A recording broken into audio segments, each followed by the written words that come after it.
Kevin De Bruyne met la pression sur l'équipe de France en leur envoyant un message en interview. On va voir tout ça dans cette vidéo. Salut à tous les gars, c'est Azial. Aujourd'hui, on se retrouve pour une nouvelle vidéo. On va encore parler de ce France-Belgique parce qu'il y a énormément d'actu autour de ça. On va pouvoir reparler de la preview, tout simplement faire un petit peu une petite preview autour de ce match. On va parler d'une interview, enfin d'une déclaration de Kevin De Bruyne sur l'équipe de France justement, où clairement il leur met un petit peu la pression. Alors, il dit bon les gars, l'équipe de France est clairement favori. Si elle nous bat pas, c'est pas normal, mais nous on est prêt à affronter les meilleures équipes pour pouvoir aller chercher cet euro. Donc clairement la pression est de mise sur l'équipe de France. Après, est-ce qu'il a tort dans les faits? Je ne pense pas. Je vais donner mon avis aussi par rapport à ça. Et on va parler un petit peu de toute l'actu autour de ce France-Belgique. Comme d'habitude, avant que la vidéo commence, n'hésitez pas à la liker, à commenter, à partager, à vous abonner. Ça fait toujours plaisir et ça aide pour le développement de la chaîne. Et nous, on va pouvoir y aller dès maintenant.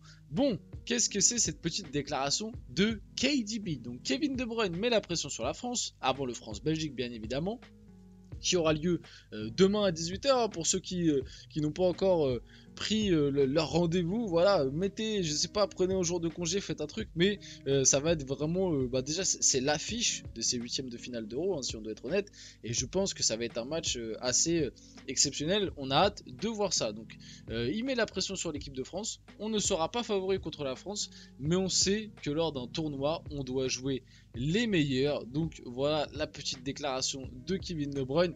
Bien évidemment que moi je le rejoins sur le côté pas favori.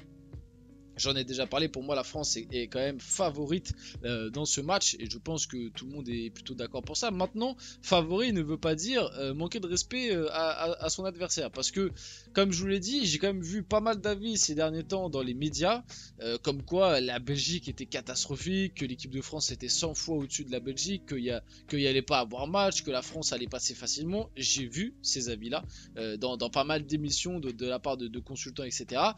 Attention à ne pas être trop confiant et à ne pas prendre cette équipe belge de haut. Parce que pour moi, être favori, ça ne veut pas non plus dire que tu vas leur mettre une drill. Comme je l'ai dit, ça reste le huitième de finale. Pour moi, il y avait Suisse-Italie. Et d'ailleurs, j'avais pronostiqué la victoire suisse. Et bah, c'est ce qui s'est passé. Donc je suis plutôt content par rapport à ça. Ça veut dire que mon analyse était plutôt la bonne. Surtout que la Suisse a vraiment défoncé l'Italie. D'ailleurs, le débrief est disponible sur la chaîne si ça vous intéresse. N'hésitez pas à aller le voir. Du débrief du Suisse-Italie.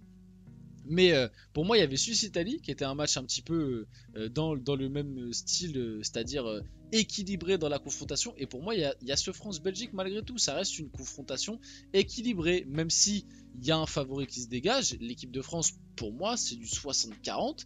60-40.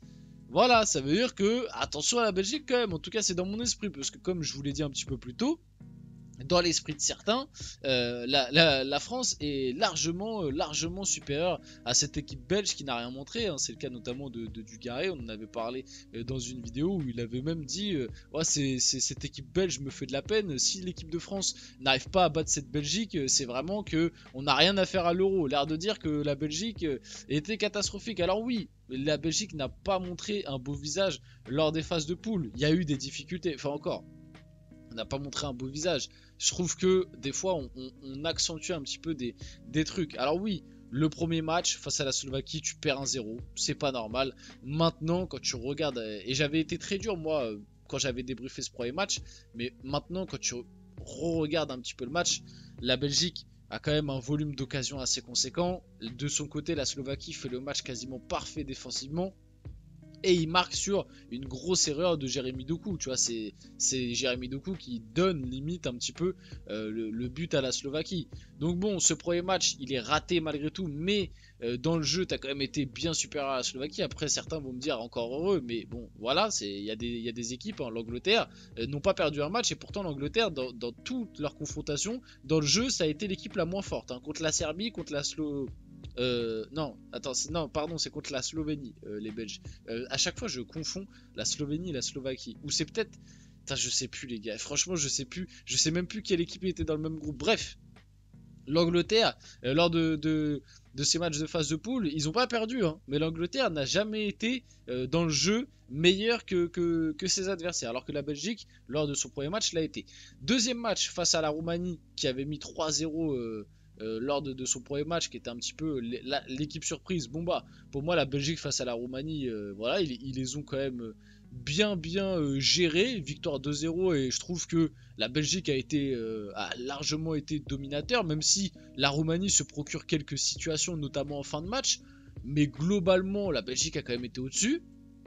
Et le dernier match face à l'Ukraine, pour moi en fait il y a le côté gestion qui a énormément compté dans ce match. Alors c'est pas positif hein, parce que ça montre que la Belgique était pas sereine de se qualifier hein, mais en fait je pense que les Belges se sont dit bon, dans tous les cas que n'importe de l'autre côté il peut y avoir n'importe quel résultat, si nous on fait match nul, on est qualifié dans tous les cas. Que ce soit en tant que troisième, deuxième ou premier, on sera qualifié dans tous les cas s'il y a match nul. Donc je pense que la Belgique a joué le nul. Alors tu peux critiquer ce choix-là, mais quand tu vois la façon dont dont la Belgique a abordé ce match, pour moi c'est criant que dès le début de match la Belgique a joué le nul. Ils se sont procuré un petit peu d'occasion. Aussi tu vois c'est pareil, là on est très critique envers la Belgique, mais si un Romelu Lukaku avait eu le pied un petit peu plus chaud, un petit peu plus juste, bah peut-être qu'au final tu finis cette phase de poule avec 3 victoires et le Romelu Lukaku qui est meilleur buteur de l'Euro. Même j'ai envie de dire, si Romelu Lukaku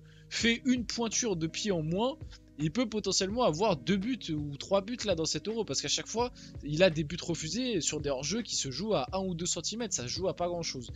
Donc pour moi, même si c'est pas flamboyant, finir deuxième de cette poule c'est pas un bon résultat pour la Belgique, malgré tout je trouve qu'ils ont montré des choses qui peuvent te faire dire que face à la France, s'ils sont dans un bon jour, et c'est un nouveau tournoi qui commence à partir des huitièmes de finale, faut le rappeler, s'ils sont dans un bon jour, ils peuvent inquiéter cette équipe de France. Surtout que de l'autre côté, l'équipe de France, bah, je suis désolé, elle n'a pas montré un si beau visage aussi qu'on veut nous le faire croire. Cette équipe de France, moi je trouve qu'elle a plein de défauts, plein de défauts. Alors après, là on parle de potentiellement un changement de composition, donc on va voir avec cette nouvelle composition si certains défauts sont réglés, mais pour moi cette équipe de France manque cruellement de créativité. Donc imaginons tu as une Belgique qui joue bloc bas, qui contient bien et qui joue en contre-attaque.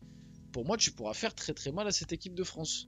Bon, ceci étant dit, on va pouvoir passer un petit peu à la suite des actus, hein, maintenant qu'on a parlé un petit peu de ça. La France a remporté ses 4 confrontations contre la Belgique en compétition majeure. Je crois que j'en avais déjà parlé dans une vidéo, je vous avais sorti la stat comme ça, mais du coup là ça permet de bel et bien la confirmer. Donc la France avait gagné 3-1 face à la Belgique à la CDM 38, ça commence à remonter.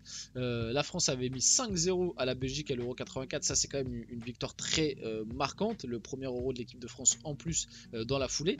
La France avait gagné 4-2 après prolongation à la Coupe du Monde 86. Et la France avait gagné 1-0, ça on s'en rappelle, en 2018. Donc, tu as tous les voyants qui sont ouverts pour te dire que bah, l'équipe de France va le faire et va se qualifier face à cette Belgique. Mais attention, ce genre de stats et ce genre on va dire, pas de record, mais ouais, ce genre de stats, quand elles sont sorties, généralement, c'est à ce moment-là que ça se brise. Tu vois, il y a des stats comme ça qu'on sort. Voilà, la France n'a jamais perdu contre la Belgique dans une compétition majeure.